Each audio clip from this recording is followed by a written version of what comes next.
Welcome to GK with Ritesh YouTube channel. आज हम देखेंगे आईसीटी बुक में से फिजिक्स के प्रीवियस ईयर क्वेश्चंस। ये सभी क्वेश्चंस रेलवे के प्रीवियस ईयर क्वेश्चंस है, तो रेलवे के आने वाली सभी एग्जाम के लिए ये क्वेश्चंस मोस्ट इम्पॉर्टेंट है।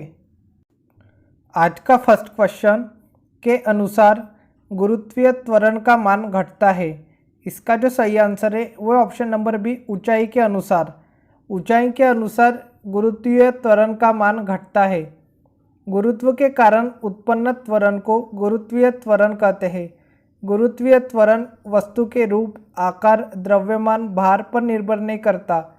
पृथ्वी की सतह पर ऊपर या नीचे जाने पर गुरुत्वीय त्वरण का मान घटता है।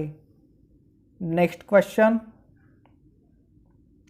पृथ्वी की सतह से h गहराई पर तथा पृथ्वी की सतह से h ऊंचाई पर गुरुत्वाकर्षण का अनुपात क्या होगा, जहां r पृथ्वी की त्रिज्या है।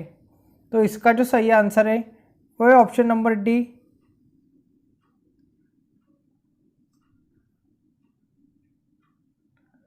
h के साथ रैखिक ढंग से बढ़ेगा।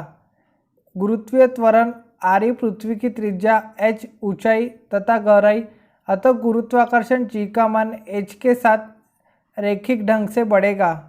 नेक्स्ट क्वेश्चन, निम्न में से कौन सा कथन सत्य है। इसका जो सही आंसर है वो ऑप्शन नंबर ए, केवल कथन बी और डी सत्य है। पृथ्वी के तल से ऊपर जाने पर जी का मान घटता है। और कथन डी, एक गेंद को लंबवत फेंकने पर 15 सेकेंड के बाद जमीन पर वापस आती है, इसका वेग 150 मीटर प्रति सेकेंड है। ये कथन सत्य है। यहाँ पे न्यूटन के गति का समीकरण v = u + gt का यूज होगा, जहाँ पे u है प्रारंभिक वेग 0, g का मान है 10 और टाइम दिया है 15 सेकेंड, तो वेग आएगा 150 मीटर प्रति सेकेंड। तो कथन बी और डी सत्य होगा। नेक्स्ट क्वेश्चन, जी का मान, इसका जो सही आंसर है वो ऑप्शन नंबर है, पृथ्वी के केंद्र की ओर जाने पर कम होता है। जी का मान पृथ्वी के केंद्र की ओर जाने पर कम होता है। जी का मान ध्रुवों पर महत्तम तथा विषुवत रेखा पर न्यूनतम होता है, जबकि पृथ्वी की घूर्णन गति बढ़ने पर जी का मान कम हो जाता है।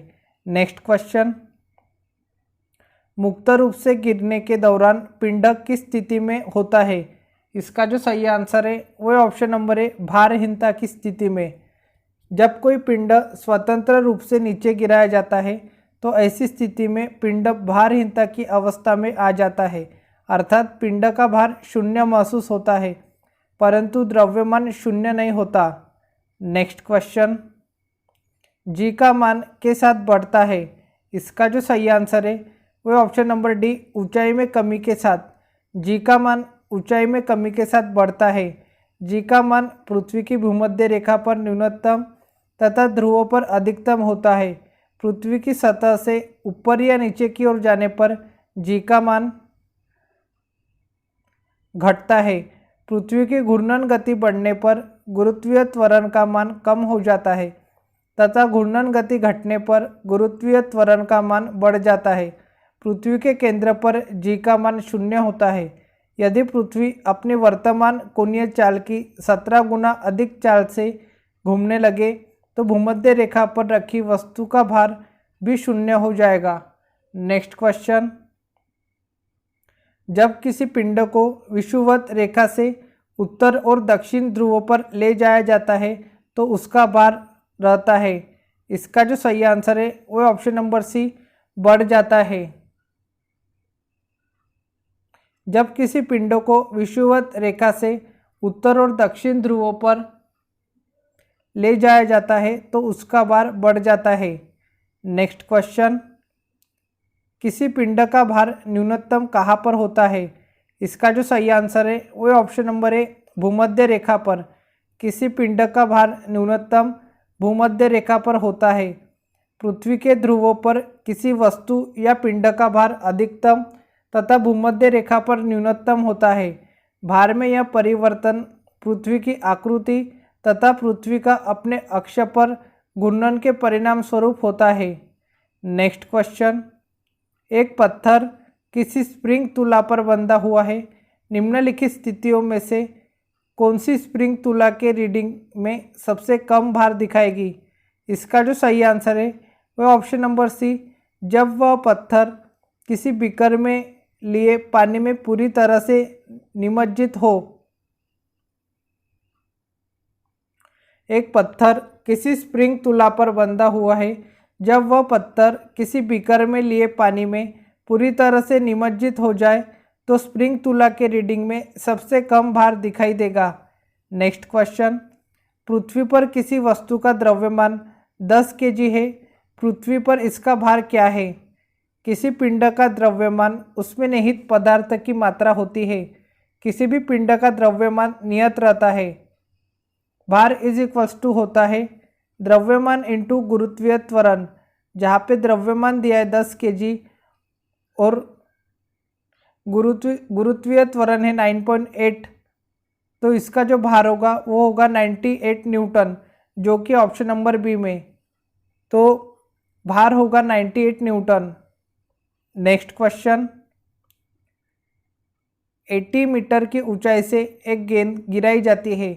चौथे सेकंड में तय की गई दूरी होगी। यहाँ पे जी का मान दिया है 10 मीटर प्रति सेकेंड स्क्वायर। तो यहाँ पे फॉर्मूला लगेगा u प्लस हाफ जी 2t माइनस 1, जहाँ पे प्रारंभिक वेग दिया है 0, जी का मान दिया है 10, टाइम दिया है 4 सेकेंड, तो 4 सेकेंड में तय की गई दूरी होगी 35 मीटर। नेक्स्ट क्वेश्चन, एक कार पुल से गिरते हुए 0.8 सेकेंड में भूमि पर गिर जाती है। भूमि पर टकराने के समय इसकी चाल कितनी होगी? जी का मान दिया गया है 10 मीटर प्रति सेकेंड स्क्वायर। तो यहाँ पे हमें चाल निकालनी है, तो फॉर्मूला लगेगा v is equals to u plus g t, जहाँ पे u प्रारंभिक वेग है, g गुरुत्वीय त्वरण है और t टाइम है। प्रारंभिक वेग है 0, g का मान है 10 और टाइम दिया है 0.8 सेकेंड, तो चाल आएगी 8 मीटर प्रति सेकेंड, जो कि ऑप्शन नंबर बी में। नेक्स्ट क्वेश्चन, एक गेंद को 20 मीटर प्रति सेकेंड के वेग से ऊर्ध्वाधर ऊपर की ओर फेंका जाता है। 3 सेकेंड के पश्चात विस्थापन का परिमाप क्या होगा? जी का मान दिया है 10 मीटर प्रति सेकेंड स्क्वायर। तो चूंकि गेंद को ऊर्ध्वाधर ऊपर की ओर फेंका जाता है तो a इज इक्वल टू होगा माइनस जी। गति के द्वितीय समीकरण से h is equals to u t minus half g t square, जहाँ पे प्रारंभिक वेग दिया है 20 मीटर प्रति सेकेंड, टाइम दिया है 3 सेकेंड, जी का मान दिया है 10 और टाइम दिया है 3। तो इनका जो कैलकुलेशन करेंगे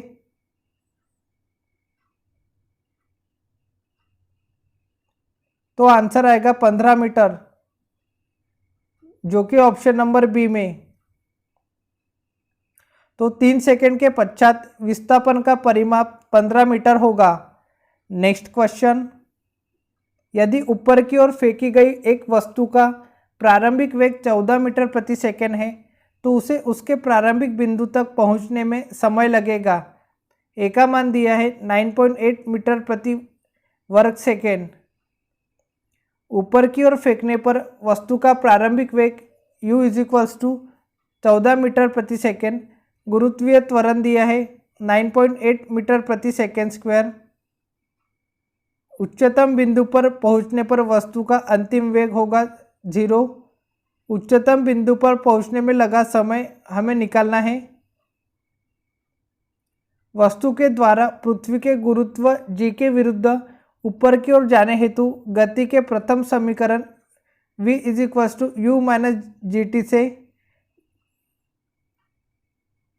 जहाँ पे प्रारंभिक वेग दिया है 14 मीटर प्रति सेकेंड, जी की वैल्यू दी है 9.8 और टाइम निकालना है।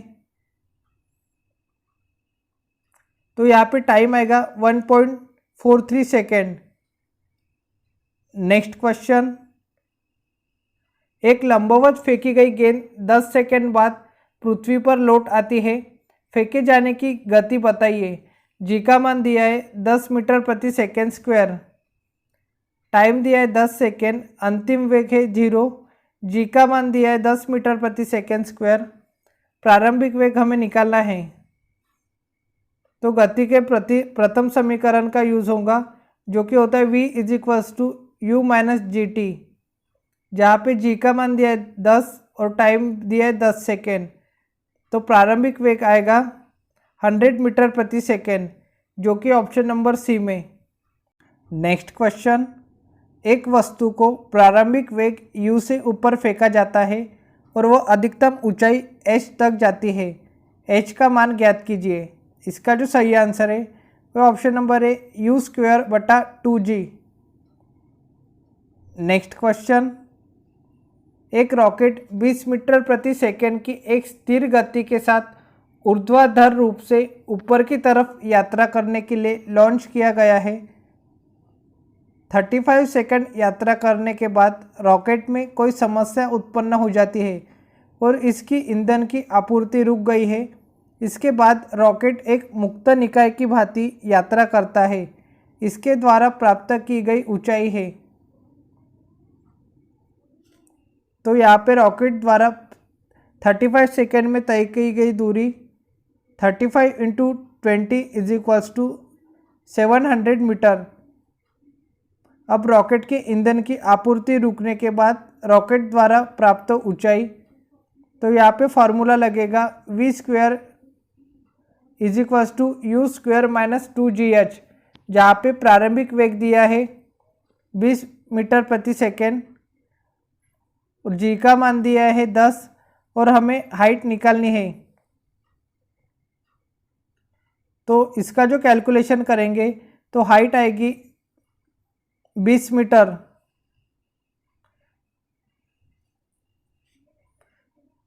अतः रॉकेट के द्वारा प्राप्त कुल ऊंचाई 700 + 20 720 मीटर होगी। तो रॉकेट द्वारा प्राप्त कुल ऊंचाई 720 मीटर होगी। नेक्स्ट क्वेश्चन, यदि एक गेंद को 40 मीटर प्रति सेकेंड के वेग के साथ ऊपर की ओर फेंका जाता है तो 6 सेकेंड के बाद उसके विस्थापन का परिमाण कितना होगा। तो यहाँ पे फॉर्मूला लगेगा h is equals to ut - ½ gt², जहाँ पे प्रारंभिक वेग दिया है 40 मीटर प्रति सेकेंड, टाइम दिया है 6 सेकेंड और जी का मान दिया है 10 और टाइम दिया है 6 सेकेंड। तो इसका जो आंसर आएगा वो आएगा 60 मीटर। तो 6 सेकेंड के बाद उसके विस्थापन का परिणाम होगा 60 मीटर, जो कि ऑप्शन नंबर सी में। नेक्स्ट क्वेश्चन, एक कार पर्वतीय मार्ग से फिसलकर नीचे गिर जाती है, जमीन तक पहुंचने में उसे 0.7 सेकेंड लगते हैं, जी का मान दिया है 10 मीटर प्रति सेकेंड स्क्वायर, भूमि पर टकराने के दौरान इसकी गति क्या होगी। टाइम दिया है 0.7 सेकेंड, प्रारंभिक वेग दिया है 0, गति निकालनी है। तो यहाँ पे फॉर्मूला लगेगा v is equals to u + gt, जहाँ पे प्रारंभिक वेग है 0, जी का मान है 10 और टाइम दिया है 0.7 सेकेंड। तो गति होगी 7 मीटर प्रति सेकेंड। अतः भूमि पर टकराने के दौरान कार की गति होगी 7 मीटर प्रति सेकेंड, जो कि ऑप्शन नंबर डी में। नेक्स्ट क्वेश्चन, एक ट्रक किनारे से फिसलकर 0.8 सेकेंड में जमीन पर गिर जाता है, किनारा जमीन से कितना ऊंचा होगा। जी का मान दिया है 10 मीटर प्रति सेकेंड स्क्वायर, टाइम दिया है 0.8 सेकेंड, जी का मान दिया है 10 मीटर प्रति सेकेंड स्क्वायर और प्रारंभिक वेग है 0। तो हमें हाइट निकालनी है। तो यहाँ पे फॉर्मूला लगेगा h is equals to ut + ½ gt², जहाँ पे प्रारंभिक वेग है 0, टाइम दिया है 0.8, तो इसका कैलकुलेशन मल्टीप्लिकेशन करेंगे तो 0 ही होगा। और जी का मान दिया है 10 और टाइम दिया है 0.8 सेकेंड, तो इनका कैलकुलेशन करेंगे तो हाइट आएगी 3.2 मीटर। तो आंसर होगा 3.2 मीटर, जो कि ऑप्शन नंबर डी में। नेक्स्ट क्वेश्चन, 20 मीटर ऊंचे टावर के शीर्ष पर खड़ा एक लड़का एक पत्थर फेंकता है। मान लीजिए जी का मान दिया है 10 मीटर प्रति सेकेंड स्क्वायर। जिस वेग के साथ पत्थर जमीन पर हिट करता है वह है।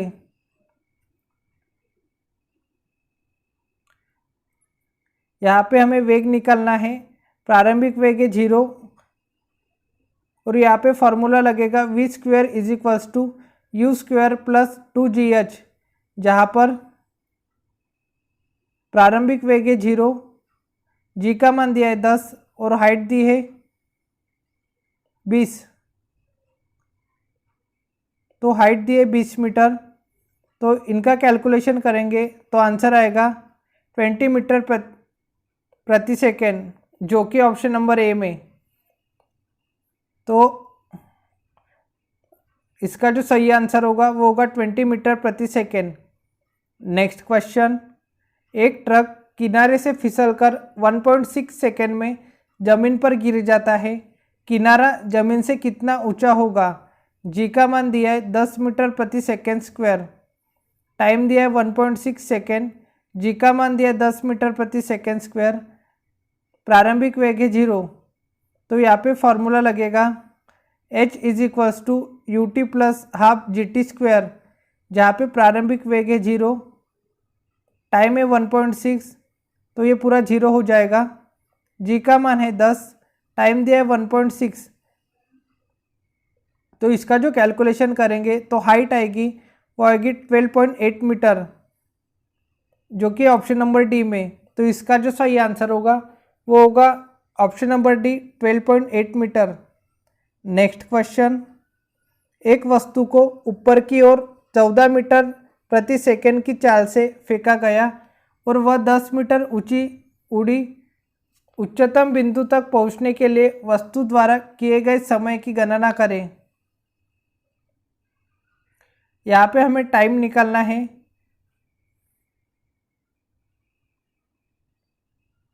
तो यहाँ पे फॉर्मूला लगेगा v is equals to u minus g t, जहाँ पे प्रारंभिक वेग दिया है 14 मीटर प्रति सेकेंड, जी की वैल्यू है 9.8 और टाइम निकालना है। तो यहाँ से कैलकुलेशन करने के बाद जो टाइम आएगा वो आएगा 1.43 सेकेंड, जो कि ऑप्शन नंबर डी में। नेक्स्ट क्वेश्चन, यदि किसी पिंड को लंबवत ऊर्ध्व दिशा में प्रक्षेपित किया जाए तो गति के उच्चतम बिंदु पर पिंड का वेग क्या होगा? इसका जो सही आंसर है वो ऑप्शन नंबर है 0। किसी पिंड को लंबवत ऊर्ध्व दिशा में फेंका जाए तो उच्चतम बिंदु पर पिंड का अंतिम वेग 0 होता है। नेक्स्ट क्वेश्चन, स्वतंत्र रूप से किसी पिंड के गिरने 2 सेकेंड पर में तय की जाने वाली दूरी होगी। यहाँ पे हमें दूरी निकालना है। प्रारंभिक वेग है 0, तय की गई दूरी h is equals to u t plus half g t square, जहाँ पर h दूरी है, u प्रारंभिक वेग है, t समय है और g गुरुत्वीय त्वरण है। प्रारंभिक वेग है 0, टाइम दिया है 2 सेकेंड, g का मान है 9.8 और टाइम है 2 सेकेंड। इसका स्क्वायर करने के बाद आएगा 4, तो इनका कैलकुलेशन करने के बाद जो आंसर आएगा वो आएगा 19.6 मीटर। तो इसका जो सही आंसर होगा वो होगा 19.6 मीटर। नेक्स्ट क्वेश्चन, एक कार एक बहिर्गत भाग से गिरती है और 0.4 सेकेंड में भूमि पर आ जाती है। मान लीजिए जी का मान दिया है 10 मीटर प्रति सेकेंड स्क्वायर।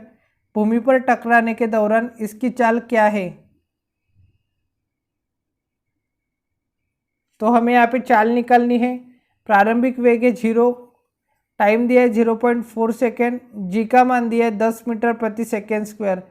तो फॉर्मूला लगेगा v is equals to u plus g t, जहाँ पे प्रारंभिक वेग है 0, जी का मान है 10, टाइम दिया है 0.4 सेकेंड, तो चाल आएगी 4 मीटर प्रति सेकेंड, जो कि ऑप्शन नंबर डी में। तो चाल होगी 4 मीटर प्रति सेकेंड। नेक्स्ट क्वेश्चन, एक मीनार के ऊपरी हिस्से से एक वस्तु को ऊर्ध्व दिशा में फेंका गया और यह 5 सेकेंड बाद जमीन पर पहुंची। वस्तु का आरंभिक वेग 12 मीटर प्रति सेकेंड है। मीनार की ऊंचाई क्या है? यहाँ पे हमें ऊंचाई निकालनी है। तो फार्मूला लगेगा h is equals to u t plus half g t square, जहाँ पे u का मान है 12 मीटर प्रति सेकेंड, टाइम है 5 सेकेंड, g है 10 मीटर प्रति सेकेंड स्क्वायर, और हमें हाइट निकालनी है।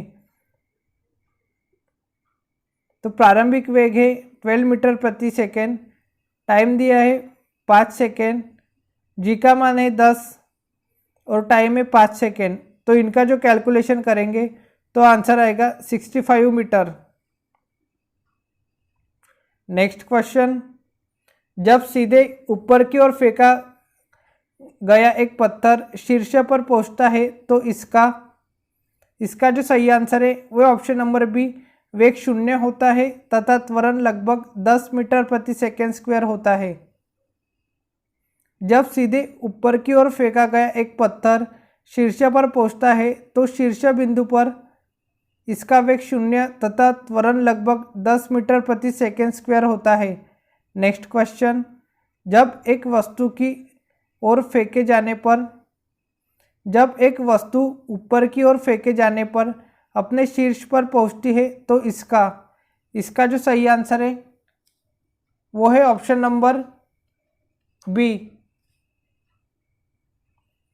वेग 0 होता है और इसका त्वरण लगभग 10 मीटर प्रति सेकेंड स्क्वायर होता है। जब एक वस्तु ऊपर की ओर फेंके जाने पर अपने शीर्ष पर पहुंचती है तो इसका वेग 0 होता है और इसका त्वरण लगभग 10 मीटर प्रति सेकेंड स्क्वायर होता है। वेग एक सदिश राशि है। एक वस्तु का वेग अलग अलग दिशाओं में अलग अलग हो सकता है। किसी वस्तु के विस्थापन की दर को वेग कहते हैं। वेग का एसआई मात्रक मीटर प्रति सेकेंड है। नेक्स्ट क्वेश्चन, एक गोली को 196 मीटर प्रति सेकेंड के वेग से सीधे ऊपर की ओर दागा जाता है। बंदूक की गोली कितनी अधिकतम ऊंचाई तक पहुंचेगी? जी का मान दिया है 9.8 मीटर प्रति सेकेंड स्क्वायर। यहाँ पे प्रारंभिक वेग दिया है 196 मीटर प्रति सेकेंड, हाइट निकालनी है, अंतिम वेग है 0।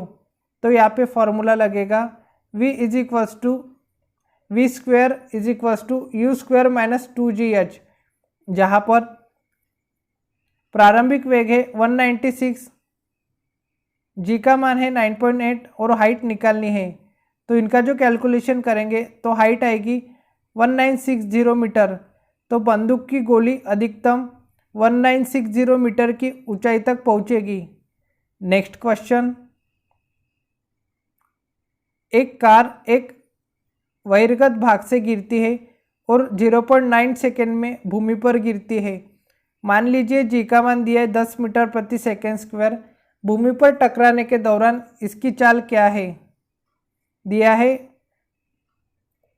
प्रारंभिक वेग 0, टाइम दिया है 0.9 सेकेंड। तो यहाँ पे गति के प्रति प्रथम समीकरण से v is equals to u plus g t. तो प्रारंभिक वेग है 0, जी का मान है 10 और टाइम दिया है 0.9 सेकेंड। तो इसका जो आंसर आएगा वो आएगा 9 मीटर प्रति सेकेंड, जो कि ऑप्शन नंबर बी में। तो भूमि पर टकराने के दौरान इसकी चाल होगी 9 मीटर प्रति सेकेंड। नेक्स्ट क्वेश्चन, लंबवत ऊपर की ओर फेंकी गई एक गेंद जमीन पर 13.5 सेकेंड में लौट आती है। उसे किस वेग से ऊपर फेंका गया था? जी का मान दिया है 10 मीटर प्रति सेकेंड स्क्वायर। आने और जाने का कुल समय 13.5 सेकेंड है, अतः जाने का समय होगा 6.75 सेकेंड। गति के प्रथम समीकरण से v is equals to u minus g t, जहाँ पे हमें प्रारंभिक वेग निकालना है। g का मान दिया है 10 और टाइम दिया है 6.75 सेकेंड। तो इसका जो कैलकुलेशन करेंगे तो प्रारंभिक वेग आएगा 67.5 मीटर प्रति सेकेंड। नेक्स्ट क्वेश्चन, स्वतंत्र रूप से लटकती किसी वस्तु का गुरुत्व केंद्र कहाँ स्थित है? इसका जो सही आंसर है वो ऑप्शन नंबर बी, लटकाव बिंदु के ठीक नीचे। स्वतंत्र रूप से लटकती किसी वस्तु का गुरुत्व केंद्र लटकाव बिंदु के ठीक नीचे स्थित है। नेक्स्ट क्वेश्चन, एक व्यक्ति लिफ्ट के अंदर वजन पैमाने पर खड़ा है और लिफ्ट ऊपर की ओर तेजी से चलना शुरू कर देती है, तो इसका जो सही आंसर है वो ऑप्शन नंबर है, पैमाना वजन अधिक दिखाएगा। एक व्यक्ति लिफ्ट के अंदर वजन पैमाने पर खड़ा है और लिफ्ट ऊपर की तरफ तेजी से चलना शुरू कर देती है, तो पैमाना वजन अधिक दिखाएगा। लिफ्ट के अंदर पिंड के भार के संदर्भ में जब लिफ्ट ऊपर की ओर जाती है तो लिफ्ट में स्थित व्यक्ति का भार बढ़ा हुआ प्रतीत होता है। जब लिफ्ट नीचे की ओर जाती है तो लिफ्ट में स्थित व्यक्ति का भार घटा हुआ प्रतीत होता है। जब लिफ्ट एक समान गति से ऊपर या नीचे गति करती है तो लिफ्ट में स्थित व्यक्ति के भार में कोई परिवर्तन नहीं होता। यदि नीचे उतरते समय लिफ्ट की डोरी टूट जाए तो वह मुक्त पिंड की भांति नीचे गिरती है। ऐसी स्थिति में लिफ्ट में स्थित व्यक्ति का भार शून्य होता है। यही भारहीनता की स्थिति है। नेक्स्ट क्वेश्चन, एक वस्तु पर लगाए गए गुरुत्वाकर्षण बल को क्या कहा जाता है? इसका जो सही आंसर है वह ऑप्शन नंबर सी, वजन। एक वस्तु पर लगाए गए गुरुत्वाकर्षण बल को वजन कहा जाता है। m द्रव्यमान के वस्तु का भार इज इक्वल्स टू mg होता है, जहाँ पे m द्रव्यमान और g गुरुत्वीय त्वरण होता है। नेक्स्ट क्वेश्चन, आसमान की ओर फेंका गया पत्थर पृथ्वी की ओर वापस क्यों आता है? इसका जो सही आंसर है वह ऑप्शन नंबर डी, एक बल होता है जो इसे भूमि की ओर खींचता है। आसमान की ओर फेंका गया पत्थर पृथ्वी की ओर वापस आता है क्योंकि एक बल होता है जो इसे पृथ्वी की ओर खींचता है। संसार के किन्हीं दो पिंडों के मध्य कार्य करने वाले आकर्षण बल को गुरुत्वाकर्षण बल कहते हैं। यदि इन दो पिंडों में से एक पिंड पृथ्वी हो तो इस गुरुत्वाकर्षण बल को गुरुत्व कहा जाता है। अतः गुरुत्व वह आकर्षण बल है जिससे पृथ्वी किसी पिंड को अपने केंद्र की ओर खींचती है। पृथ्वी तल से आसमान की ओर फेंका गया पत्थर पृथ्वी की ओर वापस चला आता है क्योंकि पृथ्वी के द्वारा इस पत्थर पर लगाया गया गुरुत्व बल इस पत्थर को पृथ्वी के केंद्र की ओर खींचता है। नेक्स्ट क्वेश्चन, कब कहा जाएगा कि कोई पिंड मुक्त रूप से गिर रहा है? इसका जो सही आंसर है वो है ऑप्शन नंबर सी, जब इस पर केवल गुरुत्व बल कार्य करे। जब इस पर केवल गुरुत्व बल कार्य करे तब कहा जाएगा कि कोई पिंड मुक्त रूप से गिर रहा है।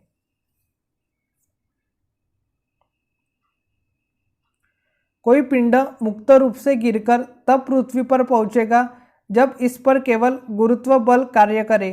गुरुत्वाकर्षण बल वस्तुओं के द्रव्यमानों के गुणनफल के अनुक्रमानुपाती तथा उनकी बीच की दूरी के वर्ग के व्युत्क्रमानुपाती होता है। मुक्त रूप से गिरते हुए पिंड में गुरुत्व बल के कारण उत्पन्न त्वरण को गुरुत्वीय त्वरण कहते हैं, जबकि भार किसी वस्तु पर लगने वाला वह गुरुत्व बल है जिससे पृथ्वी किसी वस्तु को अपने केंद्र की ओर खींचती है। नेक्स्ट क्वेश्चन, गुरुत्वजनित त्वरण को कैसे दर्शाया जाता है? इसका जो सही आंसर है वह ऑप्शन नंबर बी, अंग्रेजी के छोटे अक्षर जी से। गुरुत्वजनित त्वरण को अंग्रेजी के छोटे अक्षर g से दर्शाया जाता है। पृथ्वी पर इसका मान 9.81 मीटर प्रति सेकेंड स्क्वायर होता है। नेक्स्ट क्वेश्चन, चंद्रमा पर आवाज़ क्यों नहीं सुना जा सकती? इसका जो सही आंसर है वो ऑप्शन नंबर सी, चंद्रमा पर कोई वायुमंडल नहीं है और ध्वनि बिना माध्यम के यात्रा नहीं कर सकती, इसलिए चंद्रमा पर आवाज़ नहीं सुनी जा सकती है। नेक्स्ट क्वेश्चन, ग्रहों की परिक्रमा पथ का आकार कैसा है? इसका जो सही आंसर है वह ऑप्शन नंबर डी, फैला हुआ वृत्त। ग्रहों की परिक्रमा पथ का आकार फैला हुआ वृत्त जैसा है। सूर्य के चारों ओर अंडाकार मार्ग में परिक्रमा करने वाले ग्रहों, उपग्रहों, पुच्छल, तारों और उल्कापिंडों आदि के समूह को सौरमंडल कहते हैं। सूर्य से ग्रहों की दूरी का क्रम है बुध, शुक्र, पृथ्वी, मंगल, बृहस्पति, शनि, अरुण, वरुण। नेक्स्ट क्वेश्चन, जब एक उपग्रह पृथ्वी के चारों ओर 40,000 किलोमीटर त्रिज्या के ग्रहपथ में घूमता है तो गुरुत्वाकर्षण बल द्वारा किए गए कार्य की गणना कीजिए। इसका जो सही आंसर है वो ऑप्शन नंबर है 0 जूल। जब कोई ग्रह किसी वृत्तीय पथ पर गति करता है तो उसके द्वारा नेट विस्थापन 0 होता है, अतः उसके द्वारा किया गया कार्य 0 होगा। नेक्स्ट क्वेश्चन, पृथ्वी की सतह पर पलायन वेग लगभग है। इसका जो सही आंसर है वो है ऑप्शन नंबर बी, 11.2 किलोमीटर प्रति सेकेंड। पृथ्वी की सतह पर पलायन वेग है 11.2 किलोमीटर प्रति सेकेंड। पलायन वेग वह न्यूनतम वेग है जिससे किसी पिंड को पृथ्वी की सतह से ऊपर की ओर फेंके जाने पर वह गुरुत्वीय क्षेत्र को पार कर जाता है तथा पृथ्वी पर वापस नहीं आता, अर्थात पृथ्वी तल से किसी वस्तु को 11.2 किलोमीटर प्रति सेकेंड या इससे अधिक वेग से ऊपर किसी भी दिशा में फेंक दिया जाए तो वस्तु फिर पृथ्वी तल पर वापस नहीं आएगी। नेक्स्ट क्वेश्चन, भूकेंद्रीय और सूर्य केंद्रीय शब्द किसे संदर्भित करते हैं? इसका जो सही आंसर है वह ऑप्शन नंबर है पृथ्वी और सूर्य के चारों ओर नक्षत्रीय वस्तुओं की गति को प्रतिबंधित करने वाले नियम को। भूकेंद्रीय और सूर्य केंद्रीय शब्द पृथ्वी और सूर्य के चारों ओर नक्षत्रीय वस्तुओं की गति को प्रतिबंधित करने वाले नियम को कहते हैं। नेक्स्ट क्वेश्चन, ग्रहों की गति के बारे में निम्नलिखित कथनों में से कौन सा सत्य है? इसका जो सही आंसर है वही ऑप्शन नंबर है, एक ग्रह की कक्षा 2 केंद्र बिंदु में से एक में सूर्य के साथ अंडाकार है। ये कथन सत्य है। नेक्स्ट क्वेश्चन, एक भूस्थिर उपग्रह 35,790 किलोमीटर ऊंचाई पर एक कक्षा के पूर्ण परिक्रमण पर कितना समय लेता है? इसका जो सही आंसर है वह ऑप्शन नंबर बी, 24 दिन। यदि किसी कृत्रिम उपग्रह की पृथ्वी तल से इतनी ऊंचाई हो कि इसका परिक्रमण काल ठीक पृथ्वी के अक्षीय गति के परिक्रमण काल के बराबर हो तो वह उपग्रह पृथ्वी के सापेक्ष स्थिर रहेगा। इस प्रकार के उपग्रह को तुल्यकालिक उपग्रह या भूस्थायी उपग्रह कहते हैं। एक भूस्थिर उपग्रह को अपनी कक्षा के पूर्ण परिक्रमण पर 24 घंटे का समय लगता है। नेक्स्ट क्वेश्चन, आकार में बदलाव के कारण शरीर द्वारा प्राप्त ऊर्जा को कहा जाता है? इसका जो सही आंसर है वो है ऑप्शन नंबर बी, प्रत्यास्थ स्थितिज ऊर्जा। आकार में बदलाव के कारण शरीर द्वारा प्राप्त ऊर्जा को प्रत्यास्थ स्थितिज ऊर्जा कहा जाता है। नेक्स्ट क्वेश्चन, जब आप एक कॉइल स्प्रिंग को कंप्रेस करते हैं तो आप उस पर काम करते हैं, प्रत्यास्थ स्थितिज ऊर्जा है। इसका जो सही आंसर है वह ऑप्शन नंबर सी, बढ़ती है। जब आप एक कॉइल स्प्रिंग को कंप्रेस करते हैं तो आप उस पर काम करते हैं, प्रत्यास्थ स्थितिज ऊर्जा बढ़ती है। कोई भी वस्तु जिसमें प्रत्यास्थ गुण पाया जाता है उसमें एक प्रकार की स्थितिज ऊर्जा पाई जाती है। जैसे रबर या स्प्रिंग, जब प्रत्यास्थ वस्तु को खींचा जाता है या दबाया जाता है तो इसमें स्थितिज ऊर्जा के रूप में ऊर्जा संचित हो जाती है। किसी प्रत्यास्थ वस्तु पर जितना अधिक बल लगाया जाता है उसमें संपीड़न उतना ही अधिक उत्पन्न होता है। नेक्स्ट क्वेश्चन, सीजीएस प्रणाली में विकृति की इकाई है। इसका जो सही आंसर है वह ऑप्शन नंबर सी, कोई इकाई नहीं है। सीजीएस प्रणाली में विकृति की कोई इकाई नहीं है। विकृति विमाओं में परिवर्तन तथा प्रारंभिक विमा के अनुपात को ही विकृति कहते हैं। अनुदैर्ध्य विकृति लंबाई में वृद्धि या कमी बटा प्रारंभिक लंबाई होती है। आयतनिक विकृति आयतन में परिवर्तन बटा प्रारंभिक आयतन होता है। पार्श्व विकृति -1 बटा m इंटू अनुदैर्ध्य विकृति होती है। विकृति परिवर्तित लंबाई का लंबाई से या परिवर्तित आयतन का आयतन से या परिवर्तित क्षेत्रफल का क्षेत्रफल से अनुपात होता है, इसलिए विकृति का कोई मात्रक नहीं होता। नेक्स्ट क्वेश्चन, बिना भंजन के पदार्थ की विकृत होने की योग्यता कहलाती है। इसका जो सही आंसर है वह ऑप्शन नंबर सी, सुघट्यपन। बिना भंजन के पदार्थ की विकृत होने की योग्यता सुघट्यपन कहलाती है। सुघट्यपन यदि किसी पदार्थ को भार लगाकर विकृत किया जाए लेकिन भार हटाने पर वह पुनः अपने प्रारंभिक अवस्था में न आए, इस गुण को सुघट्यपन कहते हैं। यदि किसी वस्तु या बॉडी पर भार लगाने पर वह विकृत हो जाए लेकिन जैसे ही भार हटाया जाए वह अपने प्रारंभिक स्थिति में पुनः वापस आ जाए, पदार्थ या बॉडी का यह गुण उसका प्रत्यास्थपन कहलाता है। नेक्स्ट क्वेश्चन, यह आज का लास्ट क्वेश्चन है। पूर्णतः प्रत्यास्थ वस्तुओं का प्रत्यास्थापन गुणांक कितना है? इसका जो सही आंसर है वह ऑप्शन नंबर सी, 1.0। पूर्णतः प्रत्यास्थ वस्तुओं का प्रत्यास्थापन गुणांक 1.0 है। आज के लिए इतना ही, मिलते हैं नेक्स्ट वीडियो में। Thank you for watching.